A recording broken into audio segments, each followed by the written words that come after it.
याच्यात आवाज रेकॉर्ड झाला पाहिजे.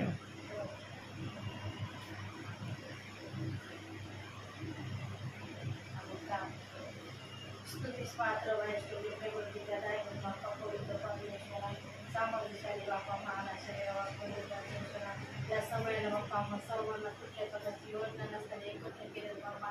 तुझ्या सेवकांना दासांना तू घेऊन आलास बाप्पा. त्यांच्या वाहनाचा चालक पालक घेऊन आलास परमेश्वरा.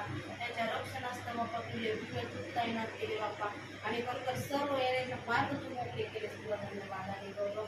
महानाशा देवा तसंच बाप्पा आई आणि 2 मुली यांचे देखील बाप्पा या ठिकाणी बाप्पा तुझ्या चरणापाशी येण्यासाठी, तुझी स्तुती आराधना करण्यासाठी आणि खरोखर तुझं सर्वोच्च कृत ऐकण्यासाठी बाप्पा येण्याचे मार्ग मोकळे केले. तुला धन्यवाद आणि गौरव. पवित्र परमेश्वरा तू आम्हाला सहाय्य कर, मदत कर, ज्ञान बुद्धी शक्ती सामर्थ्य स्वर्गीय भांडार कर बाप्पा. तुझे सेवक आले बाप्पा, त्यांना तुझ्या आत्म्याच्या प्रेरणेने चालव. मानवी बुद्धीने मानवी विचाराने एकही शब्द येऊ नको. पवित्र परमेश्वरा त्यांच्या ज्ञान बुद्धीचा तुझा आम्हाला येतो. निरोप आत्मासाठी हवाय पवित्र परमेश्वरा. तो तुझ्या स्वर्गीय भांडार तू पाठवून दे पवित्र परमेश्वरा. आणि जे वचन होईल ते समजणारा मन अंतकरण आम्हा सर्वांना तू पुरव पवित्र परमेश्वरा. आणि खरोखर बाप्पा प्रभू परमेश्वरा या ठिकाणी बाप्पा प्रभू परमेश्वरा आम्ही जी काही बातचीत केली तू ऐकलीस पवित्र परमेश्वरा. जो शब्द बाप्पा प्रभू परमेश्वरा सेवकांनी दिलाय बाप्पा आणि तो खरा होण्यास तू सहाय्य मदत कर बाप्पा. त्या मैदानाला बाप्पा तू स्पर्श कर आणि खरोखर बाप्पा प्रभू परमेश्वरा त्यांच्या बाप्पा जीवनामध्ये बाप्पा आनंदाचा क्षण बाप्पा प्रभू परमेश्वरा तू दे. त्यांना पुत्र संतती त्यांच्या जीवनामध्ये मान असं कार्य तू कर पवित्र परमेश्वरा. या कुटुंबातील हर एक कमी गती तुझ्या पवित्र नावात तू काढून टाक बाप्पा. आणि सर्व प्रकारच्या आशीर्वादाची रेणके बाप्पा या कुटुंबामध्ये तू कर बाप्पा. या कुटुंबातील सर्वांना एक मन एक अंत करणारे ठेव पवित्र परमेश्वरा. आणि खरोखर बाप्पा हो दे तुझ्या नावाचा गौरव पवित्र परमेश्वरा. खरोखर बाप्पा आम्ही आणि आमच्या घराने तुझी सेवा करावी यासाठी तू आम्हाला सहाय्य आणि मदत कर पवित्र परमेश्वरा. तुझा कवच खूप म्हणजे तू आपला सांभाळ कर बाप्पा. तू आम्हाला खरोखर या जगातून वेगळं केलं बाप्पा. आधीपतीच्या पंक्ती नसण्यास लायक बनवणं तुला धन्यवाद आणि गौरव बाप्पा. आणि खरोखर बाप्पा तू आम्हाला सहाय्य मदत कर बाप्पा. सर्व विश्वसणाऱ्यावर कुठल्याचा दयेचा आशीर्वाद पाठव. तुझे निवडले जगाच्या कानाकोपऱ्यामध्ये असं सर्वांचा सांभाळ कर बाप्पा. कोणी दुःखात क्लेशात आणि अडचणीत असतील पवित्र परमेश्वराचा तू त्यांना सोडव बाप्पा. आणि सर्वांना बाप्पा प्रभू परमेश्वरा तुझ्या दयेच्या कृपेचा अभिषेक तू कर पवित्र परमेश्वरा. सहाय्य मदत कर बाप्पा. इथून पुढचा वेळ का तुझ्या हाती सोपवते. छोटीशी विनंती धन्यता आणणार आपले प्रभू येशू ख्रिस्त त्याच्या गोड आणि प्रेमात मागते. आमेन.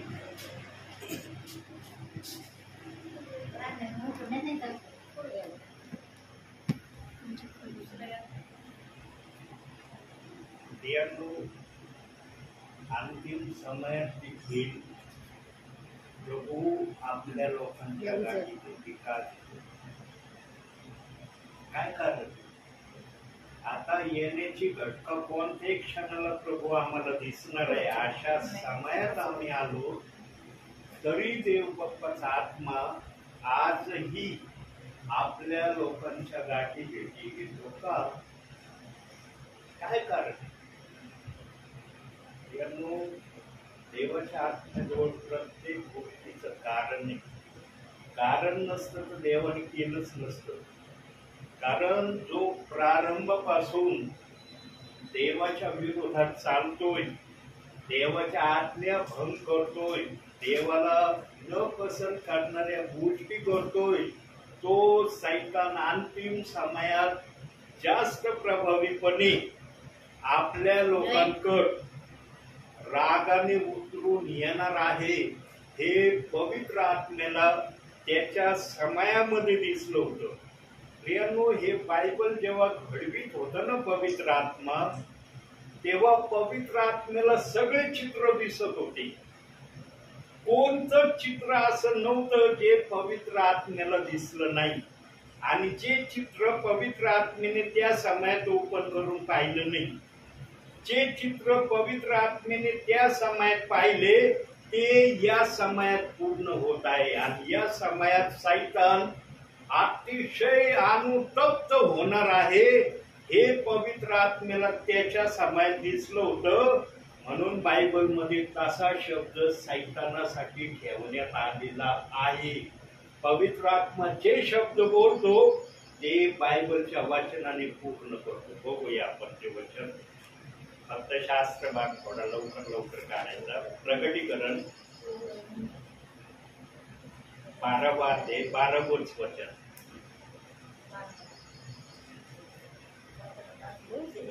प्रकटीकरण यास्तव स्वर्गांनो व त्यात बसणाऱ्यांनो उत्साह करा.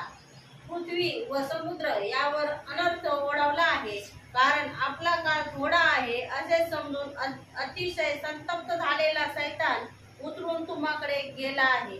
बघा, पवित्र आत्म्याने अति संतप्त शब्द वापरला का नाही? वचन वाचलं होतं का आपण? नव्हतं ना वाचलं. प्रियांनो, ज्या गोष्टी आम्हाला माहित नाही ना त्या पवित्र आत्म्याला माहित. आणि पवित्र आत्मा ज्या ठिकाणी बोलतो ना, पवित्र आत्मा बायबलच्याच गोष्टी सांगतो ज्या त्याला माहित आहे. आता बघा, 5 वचन पाठ करण्याचं मी ठरवलेलं आहे, पण कधी कधी काय होते, माझं वचनाचे रेफरन्स उलटे पालटे होतात माझ्याकडून. पाठांतर केलेलं असतं, वेगळाच रेफरन्स कधी कधी माझ्याकडून सांगण्यात येतो.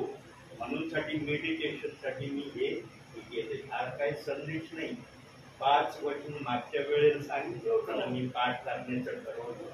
प्रियांनो, या वयामध्ये पाठांतर करणे इतकं सोपं नाही. या वयामध्ये बुद्धी एवढी साथ देत नाही जेवढी साथ द्यायला पाहिजे. पण सेवकाजवळ काहीतरी असलं पाहिजे.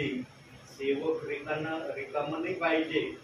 2 वेळेस जे बायबल वाचन केले त्याचा देव बाप्पाने मला थोडा बहुत आशीर्वाद दिलाय, म्हणून मी सेवेत. मी जर बायबल वाचक नसतो तर कदाचित मी सेवाही केली नसते. अनुतप्त झालेला सैतान अंतिम समयात माझ्या विश्वासणाऱ्यांना जास्त त्रास देण्यासाठी येईल हे पवित्र आत्म्याला त्या समयात दिसलं होतं. म्हणून पवित्र आत्मा याही समयामध्ये येण्याच्या प्रक्रियेच्या घटकेमध्ये असतानाही आपल्या प्रियजनांच्या गाठी भेटी घेतोय.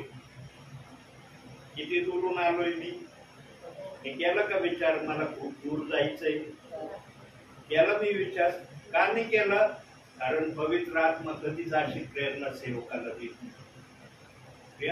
जो पण सेवक आत्म्याने सेवा करतो ना त्याला सांभाळण्यासाठी दूत आहे. बायबल मध्ये जे वायदे केले ना पवित्र आत्म्याने, पवित्र आत्मा कधी खोटं बोलत नाही. पवित्र आत्म्याजवळ घोटाळ्यात पाडणारे, मनुष्याचे खिन्न करणारे, मनुष्याच्या भावना दुखावणारे हे संदेश पवित्र आत्म्याजवळ नाही. पवित्र आत्मा नेहमी आनंदी होणारे संदेश आपल्या प्रियजनांना देतो. आज संदेशाचे वेगवेगळे प्रकार आहेत. कुणी कोणाच्या भावना दुखावण्यासाठी संदेश देतो, कुणी कोणाचं मन खिन्न करण्यासाठी संदेश देतो, कुणी कोणाच्या संदेशाची टिंगल उडवण्यासाठी संदेश देतो, कुणी कोणाच्या वचनावरूनही पण संदेश कसा असतो ते सांगतात. एवढी टिप्पणी करायची सेवकाला गरजच नाही. जो ज्या प्रकारे काम करेल पवित्र आत्मा त्याला उत्तर देणार आहे. वारंवार तुम्हाला दाखवलंय ना, बघा अजूनही दाखवतो पुन्हा एकदा. कारण हा संदेश पूर्ण महाराष्ट्रभर जाणार आहे. हा संदेश तुमच्यासाठी किंवा माझ्यासाठी नाही, माझ्या व्हॉट्सअपला जेवढे प्रियजन आहेत त्यांच्यासाठी हा संदेश आहे. प्रियांनो, सेवकाने जर माइंड फ्रेश करून आणि पवित्र आत्म्याच्या मदतीने जर संदेश द्यायला सुरुवात केली ना, कधीच कोणाला खाली पाडण्याचं, कोणाला वर उचलण्याचे शब्द संदेशामध्ये येणार. पवित्र आत्मा एकाला वर उचलतो, एकाला फार खाली घालतो असं करतच नाही. पवित्र आत्मा सर्वांवर सारखी प्रीती करतो. प्रियांनो, तो कधीच कोणाला भेदभाव नाही करत. अरे याच्यासाठी माझ्या मनात वाईट आहे, याच्यासाठी माझ्या मनात चांगलं आहे, ही भावना पवित्र आत्म्याजवळ नाही. आज तुम्ही सेवकांचे संदेश ऐकता, ध्यान देऊन संदेश ऐकत जा. प्रियांनो, मी नेहमी तुम्हाला सांगतो, पवित्र आत्म्याच्या प्रेरणेने सेवक जर चढ उताराचा संदेश देतो, समजून घ्यायचं पवित्र आत्म्याला सगळे प्रियजन प्रिय आहेत. कोणत्याच आत्म्याचा नाश व्हावा ही पवित्र आत्म्याची इच्छाच नाहीये. आणि पवित्र आत्मा कधी कोणाला दुखवित नाही. दुखावणारे संदेश पवित्र आत्म्याजवळ नाही. दुखावणारे संदेश कोणासाठी आहे? आता वचन वाचलं ना, सैतानाला दुखावण्यासाठी पवित्र आत्म्याजवळ भरपूर आहे. माणसाला दुखावण्यासाठी पवित्र आत्म्याजवळ काही नाही. म्हणून बोध आणि इशारे पवित्र आत्म्याने बायबल मध्ये दिले. जरा बोध आणि इशारे बघू आपण. लूकाकृष्ण वर्तमान 14वा अध्याय 11वं वचन बघा. 14वा अध्याय 11वं वचन.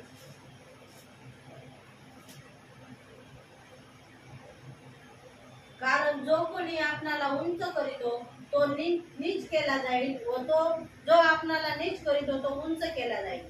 पवित्र आत्म्याची सर्वात पहिली भाषा सेवकासाठी ही आहे. सेवकाने कधी स्वतःला उंच करण्याचा प्रयत्न करू नये. आणि पवित्र आत्म्याला त्याच्या समयात दिसलं होतं की मी जेवढे सेवक हृदयास आणणार आहे त्या सेवकांच्या मनामध्ये मी प्रसिद्ध व्हावा, मी चमकावा, मी काहीतरी जगासमोर प्रगट व्हावा, या आशयाचे चित्र पवित्र आत्म्याला त्याच्या समयात दिसले होते. म्हणून पवित्र आत्म्याला हा शब्द ठेवण्याची गरज पडली. हा शब्द सेवकांसाठी पण आहे आणि हा शब्द विश्वासणाऱ्यांसाठी पण आहे. असं समजू नका की विश्वासणाऱ्यांसाठी हा शब्द नाही. कधी कधी विश्वासणारे पण समजतात मी म्हणजे मीच आहे, बाकीचे सगळे असेच आहे. प्रियांनो, ही भाषा प्रभूच्या रक्तानं विकत घेतलेल्या प्रिय लेकराजवळ मुळीच नसली पाहिजे. पण आजच्या समयामध्ये या वचनाप्रमाणे वागत असलेले, घटना होत असलेले मी स्वतः अनुभवतोय. मी नेहमी सांगतो माझ्या संदेशामध्ये, आणि पवित्र आत्मा मला परवानगी देतो बोलण्याची की सांग बाळा हे, कारण हे तुझ्यासाठी तू बोलत नाही, माझ्या लोकांना चांगलं बनवण्यासाठी तू बोलतो. प्रियांनो, कधीच मनुष्याने स्वतःला उंच करण्याचा प्रयत्न करू नये. आणि कधीच सेवकाने कोणाची भावनेला ठेस पोचन, कोणाची भावना दुखवली जाईल, कोणी त्यांचा संदेश ऐकून खिन्न होईल, अशा प्रकारची भाषा तर पवित्र आत्मा मला नाही वाटत बोलून असं. पवित्र आत्मा नेहमी आनंद देणाऱ्या गोष्टी सांगतो. हे झाला पहिला इशारा की सेवकामध्ये या गुणाला जर धरून त्याने सेवा न करण्याचं ठरवलं ना, त्याची सेवा आशीर्वादित झाल्याशिवाय राहणार नाही. प्रियांनो, आजच्या समयामध्ये आता हा संदेश केवळ तुमच्यासाठी नाही, निरनिराळ्या प्रियजनांपर्यंत हा संदेश पोहोचणार आहे. प्रियांनो, पेत्राच्या मनामध्ये पण एक भावना होती, एकच भावना पेत्राच्या मनामध्ये होती. बघा, आता मला पेत्राचा मी एवढा अभ्यास केलेला नाही, पण पवित्र आत्म्याला माहिती आहे की पेत्राजवळ काय होत. पेत्राजवळ ना अभिमानाचे शब्द बोलण्याची वृत्ती फार होती. कोणती वृत्ती होती पेत्राजवळ? अभिमानाचे शब्द. म्हणजे ज्या गोष्टी होणार नाहीत त्या गोष्टी पटवून सांगण्याची वृत्ती पेत्रामध्ये होती. आणि ही वृत्ती येशू ख्रिस्त वधस्तंभावर जाण्या अगोदर पेत्राच्या स्वभावातून प्रगट झाली. एखाद्याच्या मनामध्ये काय आहे हे पवित्र आत्म्याशिवाय कोणी ओळखू शकत नाही प्रियांनो. आणि मग पेत्रासाठी तो शब्द बायबल मध्ये पवित्र आत्म्याने ठेवला. कोणता शब्द ठेवला? बघा, इथं जमली होती माझी, काढूया. मार्क शुभवर्तमान 14वा अध्याय आणि त्याचं 29वा वचन. तरी मी उठल्यावर तुमच्या पूर्वी गालीलाच जाईल. पेत्र त्याला म्हणाला, जरी सर्व अडखळले तरी मी अडखळणार नाही. बघितलं, जरी सर्व अडखळले तरी मी अडखळणार नाही. एवढंच बोलून पेत्र थांबला नाही, तर पुढं काय बोलला? वाचा पुढं. येशू त्याला म्हणाला, मी तुला खचित सांगतो, आज म्हणजे याच रात्री कोंबडा 2 वेळा आरवण्यापूर्वी तू 3 वेळा मला नाकारशील. तरी तो फार आवेशाने बोलला, आपल्या बरोबर मला मरावे लागले तरी मी आपणाला नाकारायचा नाही. सर्वांनीही तसेच म्हटले. बघितलं, येशूनी उद्गार काढले पेत्रासाठी की तू जे वर वाक्य बोललास ना, सर्व जरी आडखळले तरी मी आडखळणार नाही. येशूने त्या वाक्याचं उत्तर दिलं की आज रात्री कोंबडा आरवण्याच्या अगोदर तू 3 वेळेस मला नाकारलं रे. तरी पेत्र शांत नाही राहिला. काय म्हणला, तुमच्यासाठी मला माझा जीव पण द्यावा लागला तरी मी जीव देईन. म्हणून पवित्र आत्म्याला त्या समयात दिसलं होतं ना की पेत्राजवळ अभिमानाचे शब्द आहेत. हे ते अभिमानाचे शब्द आहेत. प्रियानो, पवित्र आत्मा जे बोलतो ना ते पुरावा बायबल मधून दाखवतो. पवित्र आत्मा असं नाही बोलत, बोलायचं एक आणि दाखवायचं एक. संदेश असा येतच नाही प्रियांनो, एका रस्त्याने जायचं आणि दुसऱ्या वाटेने काढून द्यायचं. ही भाषा नाही पवित्र आत्म्याजवळ. हा रस्ता पवित्र आत्म्याने धरला ना, याच रस्त्याने पवित्र आत्मा तुम्हाला दाखवील या रस्त्यात काय. या रस्त्याने निघाला तर पवित्र आत्मा याच रस्त्यातून दाखवील काय काय येणार आहे तुमच्या समोर. आता यांनी प्रवास केलाय ना, तुम्ही फोनवर विचारत होते ना आपल्या मुलीला, बाळा कुठपर्यंत आली तू, आलं का नाही ढोर जळगाव, निम्मे जळगाव. मग म्हणे तुला कमान वगैरे दिसली का वगैरे वगैरे. पुन्हा सांगितलं का नाही? का सांगितलंय आपल्या मुलींना तुम्ही ये? कारण तुम्हाला खात्री पाठावी की माझी मुलगी खरोखर त्या स्पॉटला आलेली आहे ना. इतक्या खात्रीपूर्वक तुम्ही बोलत होते, तुमची मुलगी पण तुम्हाला फोनवरून उत्तर देत होती, मम्मी मी इथपर्यंत आले तिथपर्यंत आले. तुम्हाला विश्वास पटत होता ना. प्रियांनो, जर जगीत व्यक्तीला एखाद्या गोष्टीची खात्री पटवून घेण्यासाठी जर सगळी डिटेल्स मनुष्य माहिती करून घेतो, मग पवित्र आत्म्याला कळत नाही का माझ्या विश्वासणाऱ्याला माझा निरोप चांगल्या प्रकारे कळावा, तो मी कसा सांगितला पाहिजे. पवित्र आत्मा आहे. पवित्र आत्म्याला कोणत्याच गोष्टीचं आडखळण नाही. पवित्र आत्मा आपल्या विश्वासणाऱ्याला हर गोष्ट समजून सांगण्यासाठी ना योग्य त्या मार्गाने. आता येशू ख्रिस्त आपल्या समाजामध्ये जे पण दाखले द्यायचा, शिष्यांशिवाय कुणाला दाखले कळत नव्हते, फक्त शिष्यांना कळायचे. पण पेत्र एक असा शिष्य होता बघा. पेत्राचं परत अभिमानाचं वाक्य याही ठिकाणी प्रभू प्रकट करतोय.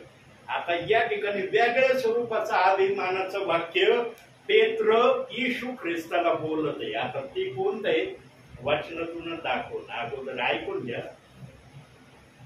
येशू ख्रिस्ताला पेत्र म्हणला, प्रभू सगळे दाखले सगळ्या गोष्टी आम्हाला कळतात, पण हे जे बसलेत ना ह्या लोकांना का नाही कळत? मग येशू ख्रिस्त म्हणला, स्वर्गाच्या राज्याचे रहस्य जाणण्याचं दान तुम्हाला दिलंय. हे जे बसलेत ना ऐकणारे यांना दिलेलं नाही, म्हणून यांना मला दाखल्याने सांगावं लागतं. तुम्हाला ती कृपा दिलेली आहे म्हणून तुम्हाला कळतंय की मी आता हे बोलणार आहे, पुढे काय सांगायचंय ते तुम्हाला कळतंय, पण हे बसलेले यांना नाही कळत. आता बघा वाचनातून कसं आहे बघू. मत्ती शुभवर्तमान 13वा अध्याय पहिले 51 वचन वाचा. हो. तू मला या सर्व गोष्टी समजल्या काय? ते त्याला म्हणाले, हो. तेव्हा त्याने त्यास म्हटले, जो प्रत्येक शास्त्री स्वर्गाच्या राज्याचा शिष्य झाला आहे तो आपल्या भांडारातून नवे जुने पदार्थ काढणाऱ्या गृहस्थासारखा आहे. आता याच अध्यायाचं 10वं वचन वाचा. 10वं वचन. मग शिष्य जवळ येऊन त्याला म्हणाले, आपण त्यांच्या बरोबर दाखल्याने का बोलता?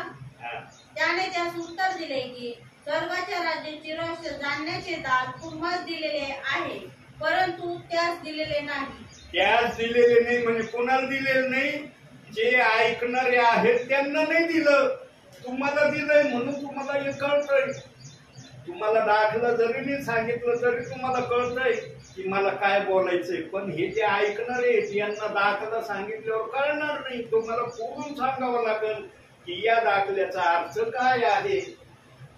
प्रभूंनी 2-3 दाखले फोडून सांगितले या अध्यायांमध्ये. पेरणी करणाऱ्याच्या दाखला फोडून सांगितलाय.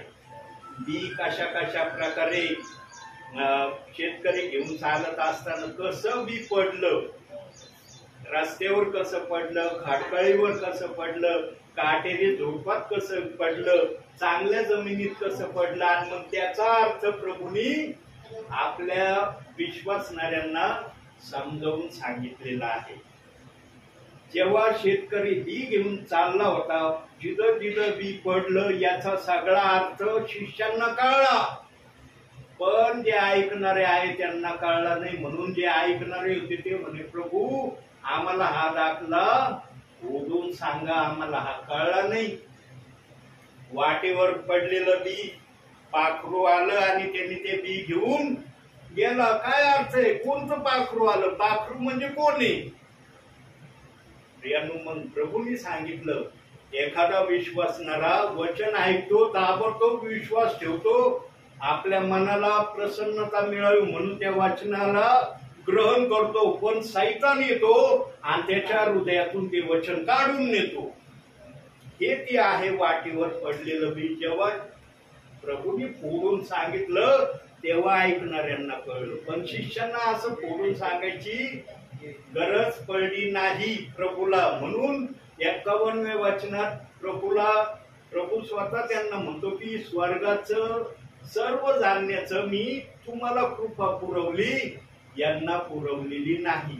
आता या गोष्टीतून प्रभूला कोणती गोष्ट सांगायची पेत्राच्या जीवनातून?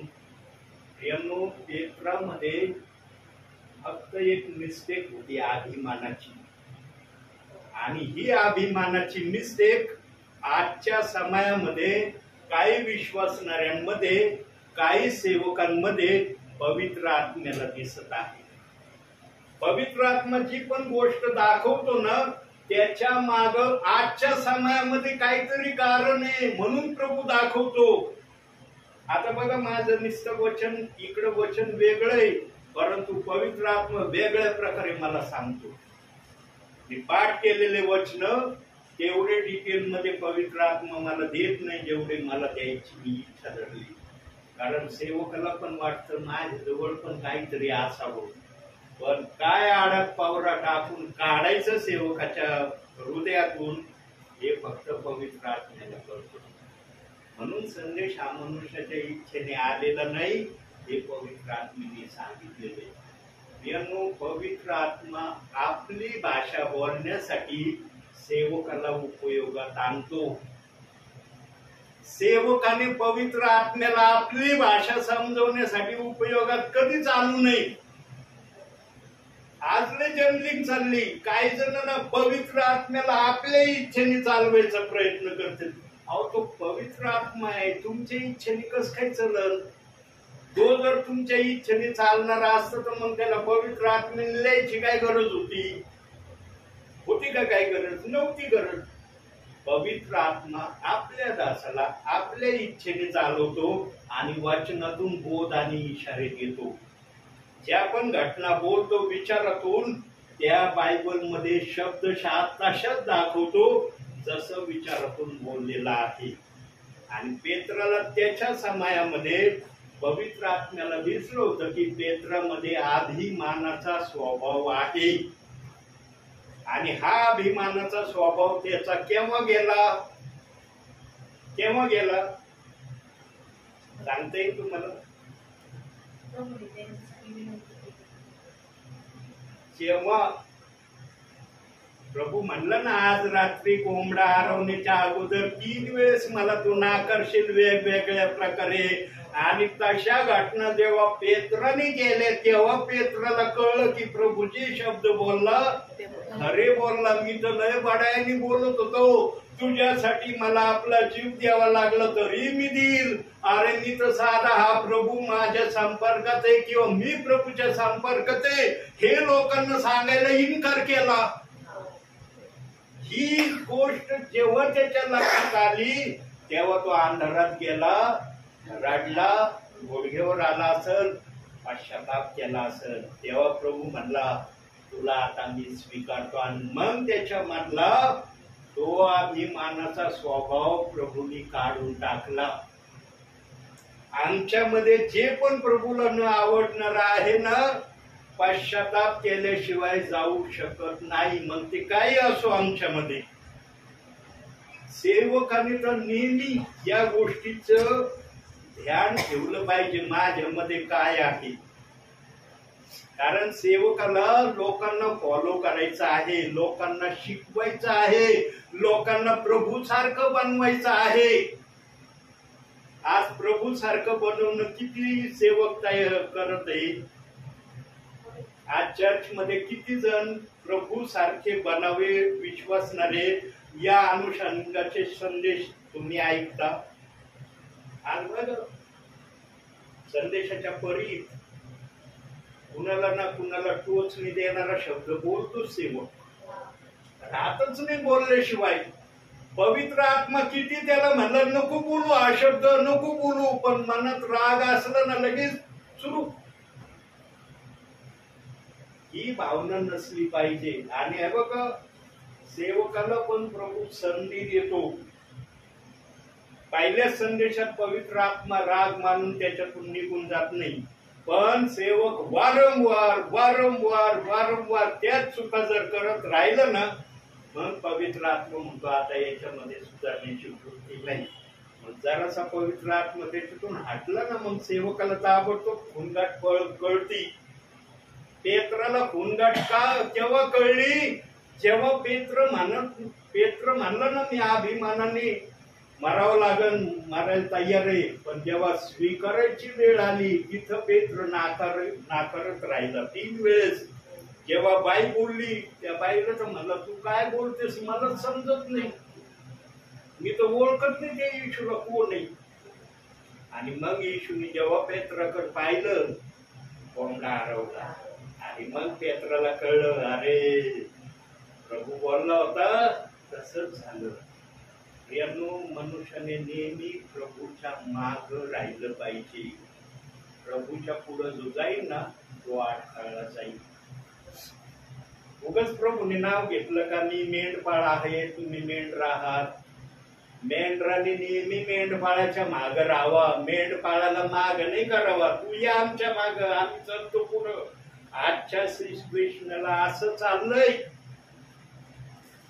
सेवक आज काही सेवक विसरून गेलेत की मी कोण आहे. काही सेवकांना वाटतं मी म्हणजे मीच आहे. आणि ज्याला मी वाटतं ना त्याची सेवा जास्त काळ चलत नाही. त्यांना ठेवा प्रभूला मी शब्दाचा फार राग आहे. मी म्हणणारा व्यक्ती कधीच जीवनामध्ये सफल होत नाही. नम्र व्यक्ती फक्त जीवनामध्ये सफल होतो. कारण प्रभूला माहिती आहे यांना मी दिल्याशिवाय यांना काही भेटू शकत नाही. प्रियांनो, त्याच काम पवित्र आत्मा त्याच्या समयामध्ये तपासणार आहे.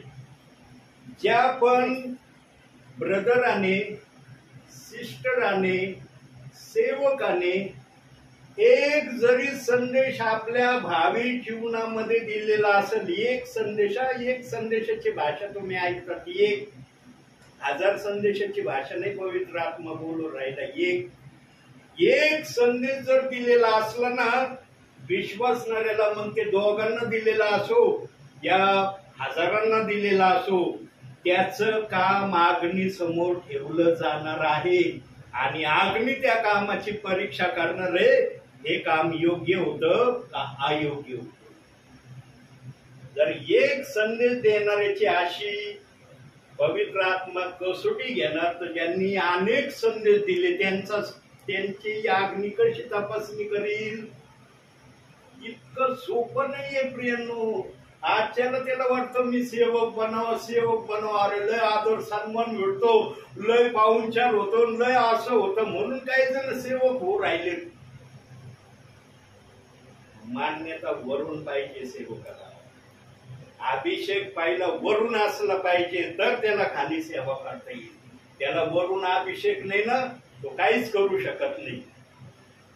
म्हणून सेवकाने नेहमी एक गोष्ट ध्यानात ठेवायची की मी जे काही करत आहे ते प्रभूला आवडणार करतोय का. जर प्रभूला आवडणारा असेल त्याच्यामध्ये आशीर्वाद उतरल्याशिवाय राहणार नाही. आणि जर प्रभूला आवडणार नसेल तर सेवकाने गुडघ्यावर येऊन प्रार्थना करणं गरजेचं आहे. प्रभू, माझ्या विचाराने नाही, तुझ्या आत्म्याच्या प्रेरणेने मला सेवक. सेवकामध्ये लीन आणि नम्रता जिथं दिसन ना पवित्र आत्म्याला, पवित्र आत्मा त्या दासाचा उपयोग केल्याशिवाय राहणार नाही. मग तो ब्रदर असो या सिस्टर असो. पण काही जणांमध्ये आज वेगळ्याच प्रकारची गोष्टी दिसत आहेत सेवेमध्ये.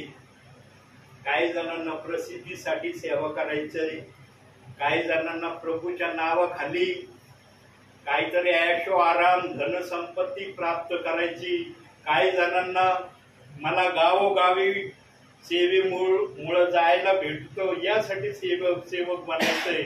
पण सेवकाचा मेन हेतू उद्देश काय असला पाहिजे वचनातून आपण मार्क शुभवर्तमान 16वा अध्याय 15वं वचन.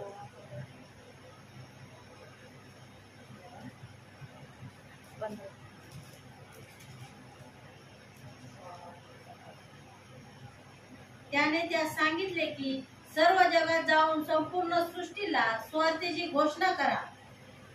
हा जर उद्देश सेवकाने आपल्या लक्षात घेऊन प्रभूच्या सानिध्यामध्ये सेवेला उतरण्याचा प्रयत्न केला ना, तो सेवक कधीच जीवनामध्ये अपयशी होणार नाही.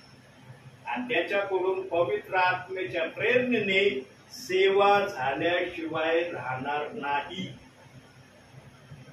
पण सेवेच्या दोन गोष्टी आज मनुष्याने बनवल्या. दोन गोष्टी बनवल्या सेवेच्या. पण आता दुसरं कोणतं बघूया जरा. मत्तेय शुभवर्तमान 28वा अध्याय 19वे वचन.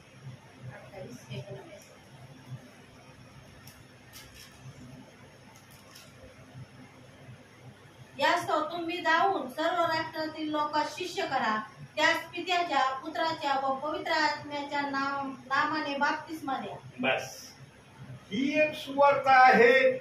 आणि मार्क 16:15 ही एक सुवार्ता आहे. दोन वचन आहेत. त्यामुळं सेवकांनी पण दोन फेत अस्तित्वात आणले. तुम्ही कोणते फेतचे? मत्तेय 28:19च्या फेतचे आहेत का प्रेषित 2:38 वचनाच्या फेतचे? प्रेषित 2:38चा फेत मान्य नाही. प्रेषित 2:38चा फेत म्हणजे काय असन ते सेवकाला माहिती आणि जे या वचनाला विरोध करतात त्यांना माहिती असेल. देवाने आपल्या वचनाचा असा विरोध आपल्या बायबल मध्ये प्रगट केलाय का? केलाय प्रगट? नाही केला. पण मनुष्याने केलाय ना. दोन फेतची सेवा केली ना, म्हणून प्रभूने एक वचन दिलंय. या दोन फेताला एक बनवण्यासाठी प्रभूने एक वचन ठेवलं. आणि ते पवित्र आत्म्याला त्या समयात दिसलं होतं की भावी काळामध्ये माझ्या आत्म्याने लिहिलेल्या वचनाला माझेच विश्वासणारे माझे सेवक दोन रस्त्यामध्ये परिवर्तन करणार आहेत. आणि ते परिवर्तन पवित्र आत्म्याला त्या समयात मान्य नव्हतं. म्हणून या समयात सेवकांच्या द्वारे पवित्र आत्मा सेवकाच्या मुखातून ते बोलत आहे. दोन जरी सेवेचे मार्ग मनुष्याने बनवले, पण पवित्र आत्मा या दोन मार्गाला मान्यता देत नाही. अजिबात पवित्र आत्मा या दोन गोष्टींना मान्यता देत नाही. तर पवित्र आत्मा कशाला मान्यता देतो? वचनातून आपण बघू. योहान शुभवर्तमान 10वा अध्याय 16वं वचन.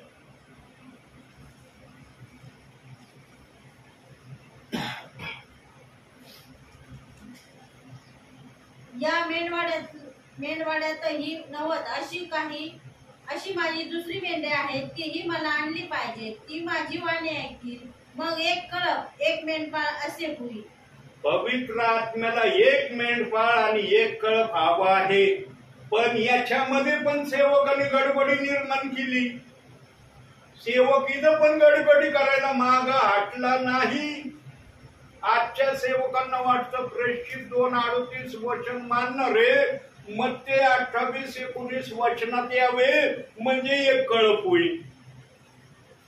आणि प्रेषित 2:38 वचनवाल्यांना वाटतंय मत्ते 28-19 वाले इकडे यावे म्हणजे एक कळप होईल. जमलिंग ही चालली आज. म्हणून विचारलं जातं तुमचा फेत कोणता आहे, हा फेत आहे का हा फेत आहे. पवित्र आत्मा विचारतो का तुमचा फेत कोणता आहे. प्रियांनो, पवित्र आत्मेने या 2 वचनांना यासाठी ठेवलं. तुम्ही आज्ञान, लहान मुलं असतं त्याला कळतं का, जन्मलेल्या मुलाला कळतं. जोपर्यंत तो समजदार होत नाही तोपर्यंत त्याच्या बुद्धीची स्मरण शक्ती त्याला काही समजावून सांगत नाही. जेव्हा त्याची बुद्धी स्मरण शक्ती ग्रहण करणे योग्य बनते तेव्हा तो डिसिजन घ्यायला सुरुवात करतो. जवळ त्याची बुद्धी त्याला निर्णय घ्यायला शिकवित नाही तोवर आई बाप मुलाला सांगतात बाळा हे नको करू, बाळा ते नको करू, हे करशील तर तुला त्रास होईल, सांगतात ना मुलांना. जेवढ्या जणांनी पिता पुत्र पवित्र आत्म्याच्या नावाने बाप्तिस्मा घेतलेला आहे त्यांनी अज्ञानपणाचा बाप्तिस्मा घेतलेला आहे. तो देवाचाच बाप्तिस्मा आहे. जर बाप्तिस्मा हा शब्द त्याला देण्यात आलाय त्याला कोण म्हणतो बाप्तिस्मा नाही, पण त्याला पवित्र आत्म्याने अज्ञानपणाचा बाप्तिस्मा हे नाव दिलंय. आणि मग पेंटिकॉस्टच्या दिवशी पेत्राने जे भाषण संदेश सांगितला तो संदेश सुज्ञान होण्याचा आहे. आणि या सुज्ञानपणाच्या संदेशाला येशू ख्रिस्ताने पाठिंबा दिलेला आहे. आणि हे पाठिंब्याचं वाक्य पेंटिकॉस्टच्या अगोदर, संदेश होण्या अगोदर येशूने भावी पिढीला सुद्धा सांगितलं होतं. पवित्र आत्मा पुढच्या मागच्या सगळ्या गोष्टी व्यवस्थित सांगण्यास समर्थ आहे. सेवकाला हे सांगणं शक्य नाही. सेवकाची बुद्धी इतकी चतुर नाही की पवित्र आत्मेचं वचन आपल्या बुद्धीने आकलन करून सांगन. बघा आता येशूने कसं सांगितलं होतं बघूया. जॉन कृष्ण वर्तमान 14वा अध्याय 16वं वचन.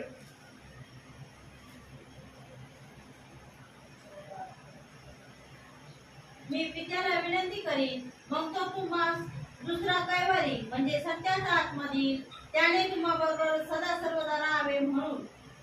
हे बघा आता जर मत्ते 28-19 बाप्तिस्मा सर्व काय असतं तर येशू ख्रिस्ताला हे बोलायची गरज होती का काही वर येईन तुमच्याकडं, तू माझ्याविषयी तुम्हाला सत्याच्या आत्मेमध्ये घेऊन जाईन आणि सगळ्या गोष्टी सांगन.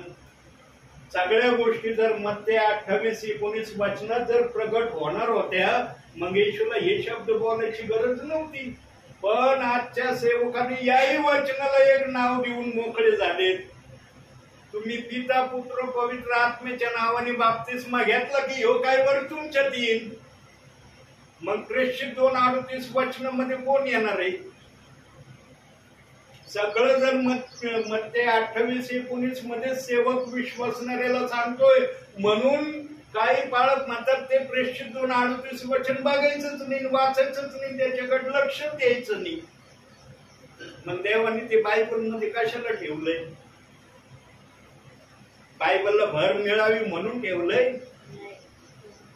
म्हणून पवित्र आत्म्याने आता जरा तिखट शब्द दाखवतो बायबलचा. हेच केलंच पुस्तक काढा आता थोडं तिखट येऊ. आता जरा मिरची, गुलाबजामुन लय खाल्ले, आता जरा मिरची खाऊ आपण कशी लागती. 34वा अध्याय 10वं वचन बघा.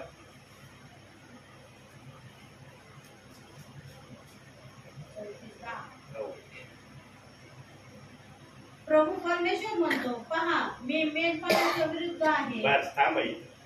काय म्हणतोय प्रभू परमेश्वर? पहिला शब्द या वचनाचा काय प्रभू बोललाय? मी मेंढपाळाच्या विरोधात आहे. का बरं मेंढपाळाच्या विरोधात आहे? आज मी पण मेंढपाळ आहे का नाही मेंढपाळ? मग जर प्रभू परमेश्वराचं वचन आलंय मी मेंढपाळाच्या विरुद्ध आहे, तर मग माझ्या विरोधात का नाही प्रभू? हे बघा प्रियांनो, आत्म्याने खरेपणाने वचन आम्हाला समजलं पाहिजे. इथं जर प्रभू परमेश्वर म्हणतोय मी मेंढपाळाच्या विरोधात आहे, मग मी पण मेंढपाळ आहे, मग माझ्या विरोधात का नाही? आपण तो बाप्तिस्मा घेतला नाही ना, दुसरा जो पहिला होता. हे बघा ऐका, मेंढपाळाने आपल्या बुद्धीने नव्हे प्रभूच्या आत्म्याने काम केलं पाहिजे. हे देव बाप्पाला त्या ठिकाणी सांगायचंय की माझे काही मेंढपाळ माझ्या आत्म्याने नाही, तो स्वतःच्या बुद्धीने कार्य करतात, म्हणून मी त्यांच्या विरोधात येईल. मी आत्म्याच्या प्रेरणेने करण्याच्या बाजूने, म्हणून माझ्या विरोधात पवित्र आत्मा नाहीये, म्हणून मला सेवा करायला पवित्र आत्मा पाठवतोय. बघतच नाही आलोय. पुढे वाचा. मी मेंढपाळाच्या विरुद्ध आहे.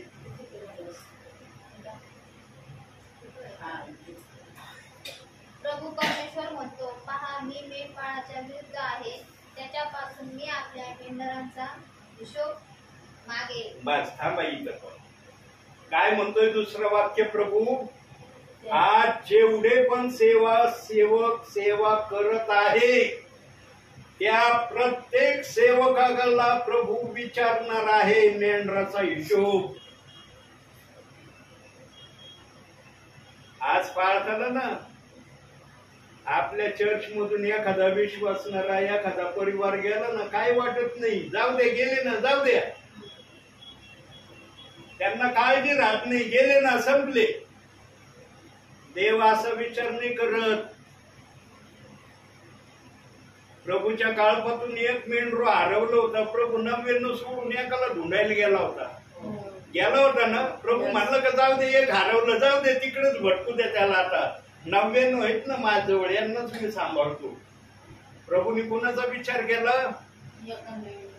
एकाचा विचार केला. 99ला म्हणला इथंच बसून राहा, हालू नका इथून, मी ते एक हरवले त्याला ढूंढायला चाललो. आजचा पाळक, एखादा परिवार, एखादा विश्वासणारा आपल्या काळपासून गेला, जातो का पाळक विचारायला, का हो तुम्ही चर्चला येणं का बंद केलं? काय कारण आहे? कमून तुम्ही यायना? काय तुम्हाला दिसलं म्हणून तुम्ही या ठिकाणी तर येत होते प्रार्थनेला, पण आता बंद झालात, का बंद झालात? करतो विचारणं पाळक. काय गरज नाही पाळकाला, आले नाही आले. म्हणून तिथं शब्द दिलाय. प्रभू म्हणला मी माझ्या मेंढरांचा हिशोब सेवकाकडून मागल. पुढं वाचता येईल. माझा कळप चालण्याची त्यास मी बंदी करेल. बस इथं थांबा. जो मेंढपाळ, जो बाळक चर्च सोडून गेलेल्या विश्वासणाऱ्याचा जर योग्य त्या प्रकारे काळजी घ्यायला तयार नाही झाला, तर देवाचा आत्मा म्हणतो मी त्याला कळप चारायला बंदी आणीन. माझ्या काळपाला पुढं घेऊन जाण्यासाठी त्याच्यावर मी सक्ती आणीन. पण आजचे पाळक बघा, 4 परिवार जरी असले, बस मला एवढे परिवार असले पुरे, जे गेले जाऊ द्या. मंडळ्या तुटण्याचं कारण काय? पाळक आपल्या विश्वासणाऱ्यांना चांगल्या प्रकारे सांभाळीत नाही. आणि त्याच्यामध्ये काय आली मग? आमिरी गमरीबी ही समस्या पाळकासमोर मोठी आली. परिस्थितीने चांगला असलं ना मग त्याची लय आजी, पण गरीब असलं ना जाऊ दे, आले तर या, नाही आले तर नका येऊ. अनुभवतात ना तुम्ही. म्हणून मी खरं बोलणारा पाळक आहे. खऱ्याला मरण नसतं. खरं आता नाही सांगायचं, मग प्रभू आल्यावर सांगायचं का? कधी सांगायचं खरं? यानो एक विश्वासणारा जर चर्च मधून गेला ना, तो विश्वासणारा जर चर्च मध्ये येऊनही राहिला ना तर विश्वासणाऱ्यांना पण रडायला आलं पाहिजे आणि सेवकाला पण रडायला आलं पाहिजे की का हा विश्वासणारा आमच्या चर्चला येणं बंद झालं. काळजीच राहिली नाही, आले तर या, नाही आले. म्हणून ते वचन तिथं तसं प्रभू बोलत आहे. पुढं वाचता येईल. त्याला स्वतः चालवायस मिळणार नाही. मग तो स्वतःच एक परिस्थिती अशी प्रभू त्याच्यावर आणणार आहे की तो एकटाच राहणार आहे. आणि एकटा राहिल्यावर काय चालेल मग? कुणाला चारेन भरेन? येईन का चारता भरता एकटा राहिल्यावर? वचन समजणं महत्वाचं आहे प्रियांनो. वचन समजून सांगायला पवित्र आत्म्याशिवाय कोणाला सांगता येणार नाही. पुढे वाचता येईल. आपली मेंढरे त्याच्या तोंडातून सोडवी, म्हणजे यापुढे ती त्यास भक्षवयास सापडणार नाही. जो पाळक मेंढपाळाची काळजी घेणार नाही त्याच्या हातातून प्रभू स्वतः म्हणतो मग आता मी माझी जबाबदारी पूर्ण करतो, तुझ्या हातातून सगळं काढून घेतो, मीच आता सगळं काय करतो त्यांचं. यांनो इतकं कठीण शब्द देव बाप्पाने सेवकासाठी ठेवलाय. सेवकाने आत्म्याने खरेपणाने सेवा केली पाहिजे. बहुसंख्य सेवकामध्ये उच्च आणि नीच आहे. अहो एखाद्या सेवकाची ओळख ना साध्या फोनवरून होती. फोनवरून ख्रिस्ती जीवनामध्ये अनुभव जर घ्यायचा असला ना फोनवरून अनुभव येईल तुम्हाला. मला तर आलाय अनुभव, मला आला म्हणून मी बोलतोय. माझ्या आडात आहे म्हणून सांगतोय. माझ्या आडात नसतं मी सांगितलंच नसतं. मला कित्येकांचा अनुभव आहे माझ्याजवळ. काही जणांना फोन करतो ना, काही जण माझा फोन नाही उचलीत. रिंग वाजती पण फोन उचलीत नाही. आणि परत जर रिडायल केलं ना लगेच फोन होतो हे आउट ऑफ कव्हरेज आहे. दुसऱ्यांदा जर लावलं ना फोन आपण लगेच फोन होतो हे कव्हरेज क्षेत्राच्या बाहेर आहे ना. अगोदर कव्हरेज मध्ये होती, मग कव्हरेज क्षेत्राच्या बाहेर कस काय गेले? एका सेकंदात कस काय गेले कव्हरेज क्षेत्राच्या बाहेर? म्हणजे एका सेकंदात ते कव्हरेजच्या बाहेर गेले का? मोबाईल मध्ये अशा अशा सिस्टीम आहेत ते फक्त माहिती असल्या पाहिजे. त्या सिस्टीम मध्ये गेलं की लगेच फोन बोलतो हे आउट ऑफ कव्हरेज मध्ये आहे. काही जण असं करतात की एखाद्याचा फोनच येऊ नये म्हणून रिंगच वाजू देत नाही अशी सिस्टीम लावून ठेवते. आता मला नाही एवढं फोनचं माहिती, पण माझ्या अनुभवातून मी सांगतो. म्हणजे त्या ठिकाणी काय पाहिलं जातं, अरे गरीब आहे मग यांचं काय जाऊ दे, यांची रिंग आली काय महत्व द्यायचं नाही. पण एखादे जर स्टँडर्ड असले ना, जरा घरची परिस्थिती चांगली, एक रिंग वाजू द्या लगेच उचलला जाईन फोन, लगेच बोललं जाईन त्यांच्या बरोबर. पण एखाद्या गरीबान केलं वाजू द्या, अरे पण नाही करीत ना ते, मग आपण लगे आउट ऑफ कव्हरेजच्या सिस्टीम मध्ये फोनला टाकू. अनुभव आहेत माझ्याजवळ प्रियांनो. म्हणून मी नेहमी सांगतो माझ्याजवळ अनुभव आहेत आणि पवित्र आत्मा मला ते अनुभव बोलायला लावतो. का बोलायला लावतो? कारण ही अशी उच्च नीचपणा पवित्र आत्म्याला मान्य नाही. पवित्र आत्मा या गोष्टीला कधीच मान्यता देत नाही.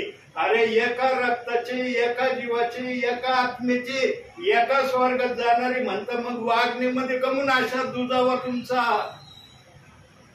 आणि हा दुजावा जास्त करून सेवकामध्ये दिसतो प्रियांनो. मला जास्त अनुभव न विश्वासणाऱ्यापेक्षा सेवकांमध्ये मला या गोष्टी दिसल्या. काही सेवक ना फोनच उचलत नाही. किती फोन करा फक्त बघते अरे कोणच असाच नंबर नाही उचलायचा नाही, वाजू द्या. माझ्याजवळ पुष्कळ अनुभव आहेत प्रियांनो.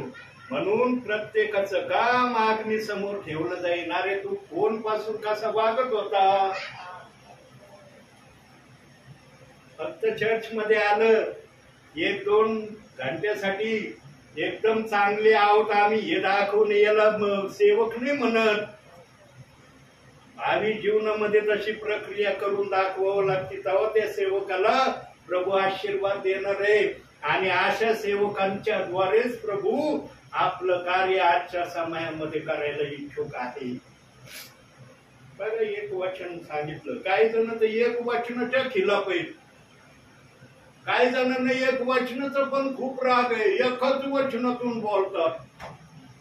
हे एक शब्द मी ऐकले, अरे देव एक शब्दातून बोलन, एक वचनातून बोलन, तो देव आहे. देवाला काही तुम्ही शिकवायचं का आता एका वचनातून का बोलतो? काही जणांनी एक वचनाचा राग आहे, एकच वचनातून बोलतो. अरे पवित्र आत्मा आहे तो, कशातूनही बोलन. त्याला म्हणता येईल का कमून एका वचनातून बोलू राहिला? म्हणून 5 प्रकारची सेवा पवित्र आत्म्याने आपल्या आकलीने ठेवली. पण काही जणांना त्या 5 प्रकारच्या सेवेला ना जीवनात उतरवायला मागतच नाही. 2 प्रकारची सेवा देवाने मायनस केली. सेवक आणि प्रेषित, संदेष्टे आणि प्रेषित हे देव बाप्पांनी मायनस केले. फक्त 3 प्रकारच्या सेवा आजही अस्तित्वात आहे: सुवार्तिक, पाळक, शिक्षक. जो शिक्षक असतो ना त्याला वचनाप्रमाणे सगळं बोलावं लागतं, वचनातूनच दाखवावं लागतं. कोणता पॉइंट आला ना तो पॉइंट बायबल मध्ये कुठं ठेवलाय तशाच अनुषंगाचा शब्द शिक्षकाला दाखवल्याशिवाय तो शिक्षक प्रगट होतच नाही. सुवार्तिकाचं काम काय? बायबल मध्ये देव बाप्पाने विभिन्न तऱ्हेच्या वचनाने सेवकाच्या माध्यमातून तुम्हाला सांगण्यासाठी मला सुवार्तिक बनवलंय.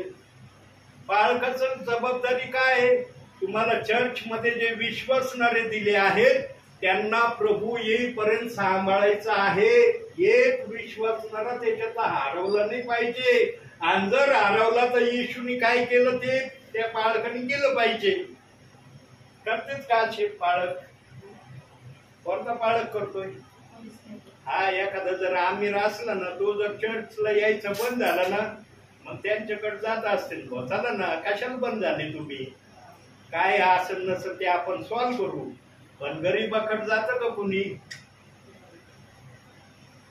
ही गोष्ट, या घटना पवित्र आत्म्याला आवडत नाही.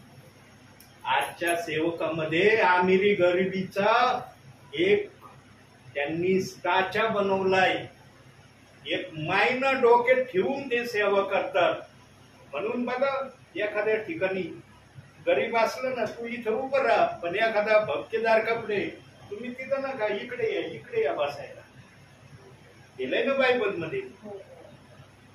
यांनो, पवित्र आत्मा काय म्हणून सांगत नाही. तो बोलायला लागला ना, त्याच्याजवळ आमाप आहे. मी म्हणलं 5 वचन दाखवे. देवाने एकच वचन फक्त याच्यातलं, मला एकच घे ग बस. खूपस नको बोलू, काय खूपस मी बोलन. तुझी अक्कल राहू दे बाजूला, माझंच वचन येते, पण मला जे सांगायचं ते तू सांग. बाळकाने कधी आपली अक्कल चालू नये सेवेमध्ये. पवित्र आत्म्याला चलू द्यावा. जो बाळक पवित्र आत्म्याच्या प्रेरणेने सेवा करल तिथं सेवा झाल्याशिवाय राहणार नाही. त्यानं काही ठिकाणी, काही चर्च मध्ये तर मला हा अनुभव आलेला आहे. खरं सांगतो तुम्हाला, हे बायबल हातात घेऊन सांगतो.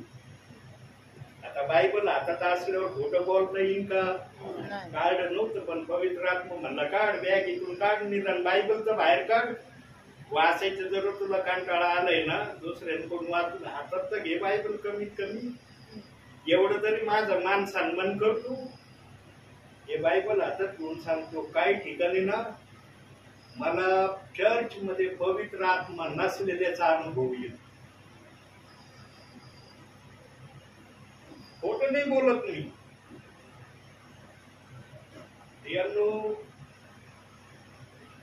याला जबाबदार फक्त पाळक आहे, विश्वासणारा जबाबदार नाही याला. कारण देवाने सेवकाला सांभाळायला दिलेत ना मेंढर, पाळकांनी ती सांभाळलीच पाहिजे. आपल्या कळपाची दानादान झालीच नाही पाहिजे. आज अनेकांच्या कळपाची दान होतंय का? आमिरी गरिबीमुळं हे मुख्य कारण असू शकतं प्रियांनो, कळपाची दान होण्यामाग एक सारखा स्वभाव प्रभूचा असणं महत्वाचं आहे. म्हणून प्रभूने काय सांगितलं बघूया वचनातून. जरा ह्या विचार चाललाय तर याला वचनाचा पण सपोर्ट आपण घेऊ, पुरावा पण बघू बायबल मधून. शुभवर्तमान 5वा अध्याय 48व वचन बघा. यास्तव जसा तुमचा स्वर्गीय पिता पूर्ण आहे तसे तुम्ही पूर्ण व्हा. पाळक करतोय का पूर्ण करण्याची जबाबदारी विश्वासणाऱ्यांना? आले तर या, नका येऊ. बंद झाले तर बंद व्हा. काय का काळजी? आणि वचन काय सांगतंय? जसा तुमचा स्वर्गीय पिता पूर्ण आहे तसे तुम्ही पूर्ण व्हा. सेवक करतात का विश्वासणाऱ्याला पूर्ण होण्याच्या जबाबदारीपर्यंत आणतात का? या जबाबदारीच्या ऐवजी दुसऱ्याच गोष्टी भरपूर चालल्यात. एकमेकाचा हेवा, एकमेकाची ईर्ष्या, एकमेकाच्या विरोधात जाणं, एकमेकाच्या विरोधात बोलणं, एकमेकाचं खुन्नस डोक्यात ठेवणं, न जाणे काय काय गोष्टी घेऊन चाललेत. प्रभूला हे पाहिजे, हे जे वचन वाचलं ही प्रक्रिया पाहिजे प्रभूला. म्हणून प्रभू म्हणतो एस्किलाच्या पुस्तकात, मी मेंढपाळाच्या विरोधात आहे, कारण मेंढपाळ माझ्या मेंढरांना योग्य ते शिक्षण देत नाही. शिक्षण जर योग्य दिलं मेंढर जातील का इकडं तिकडं? का आज या चर्चचा व्यक्ती त्या चर्चला, त्या चर्चचा व्यक्ती त्या चर्चला का जातोय? आणि मग सेवेमध्ये मला माझे लोक कशात जातो तिथं प्रार्थनेला? माझे मेंढर आहेत ते, त्यांच्याकडे कशात जातो तुम्ही प्रार्थनेला? म्हणजे माझ्या चर्च मधून काढून तुमच्या चर्चला न्यायचे का त्यांना? पालकाला पहिली चिंता ही लागती. म्हणून पालक विश्वासणाऱ्या सरळ भाषा बोलून मोकळा होतोय आजच्या समयात. माझ्याशिवाय कोणाला प्रार्थनेला येऊ देऊ नका. म्हणजे काय, तुम्ही माझ्या चर्च पासून दूर जाणारच नाही. किती सोपी भाषा पाळत बोलतोय. आणि वचन काय सांगतोय? जाऊन तुम्ही संपूर्ण सृष्टीला सुवार्तेची घोषणा करा. चालली का घोषणा? आज पाळकाला दुसऱ्या ठिकाणी जायला बंदी घालतोय पाळक. आणि म्हणतो आम्ही प्रभूचे शरीर आहे, प्रभू आमचं मस्तक आहे. मस्तक म्हणून का इकडे जाऊ नको तिकडे जाऊ नको वचन सांगायला? काय चाललंय आज? आहे का विश्वास कोणाचा कोणावर? अहो काय सांगावं, अशी सेवा चालली आजच्या समयामध्ये. फक्त मीपणाची. म्हणून पवित्र आत्म्याचं सामर्थ्य कमी व्हायला लागलंय, बुद्धीच्या सामर्थ्याने जास्त सेवा चालली. म्हणून लोकांची संख्या चर्च मध्ये वाढाना. चर्च मध्ये संख्या न वाढण्याचं मुख्यत्वे कारण हे की पवित्र आत्म्या प्रमाणे न करता बुद्धीच्या प्रमाणे चालली. म्हणून तिथं काहीच नाही आहे, तेवढेच आहे.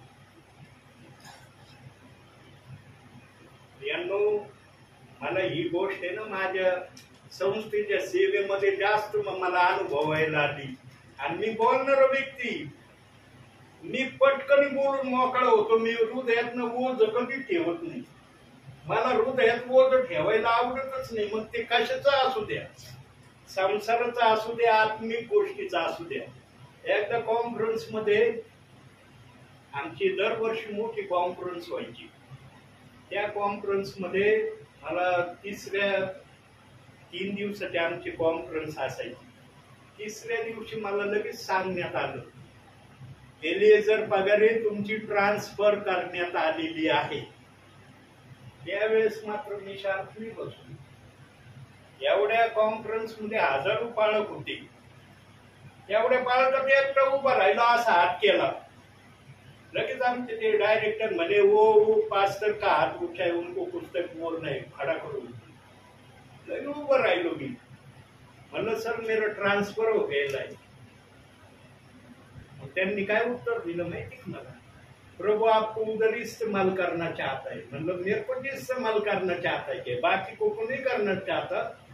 बाकी को 10-10 साल एक ही जगह पे बैठो, उनके लिए ट्रांसफर नहीं है, उनको नहीं प्रभु यूज करना चाहता। मेरे को 6 महीने में 1 साल में यूज करना चाहता है क्या प्रभु? बाहेर कॉन्फरन्स मध्ये मी बोललो होतो मी, आणि जेव्हा हे उद्गार काढले त्यानंतर मी 1 वर्षभरात देवबाप्पांनी मला त्या संस्थेतूनच बाहेर काढलं. मगरला मी खरं सांगतो, प्रेषित 2-2.5 देवबाप्पांनी दाखवलं, लगेच मी बाहेर निघलो. माझा राजीनामा संस्था घ्यायला तयार नव्हती. मी म्हणलं तुम्हाला घ्या नका घेऊ, मी आता तुमच्याकडून सेवा करणार नाही. तुम्ही मान्य करा नका करू, तुमची मर्जी. मी आता तुमच्या त्या वचनाप्रमाणे सेवा नाही करणार. मी प्रेषित 2-38 वचनाची सेवेमध्ये आलोय. ही सेवा मी शिकणार.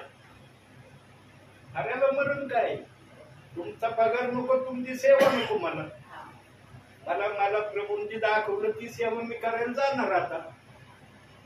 आणि मला या कार्यामध्ये सोना डेटेंनी फार मदत केली.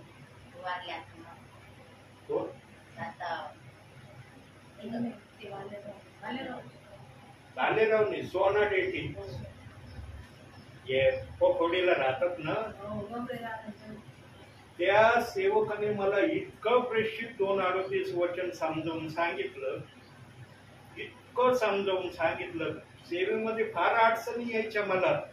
त्या अडचणी मी लिहून आणायचो, त्यांना सांगायचो, मग ते मला त्या अडचणीचं उत्तर वचनातून दाखवायचे.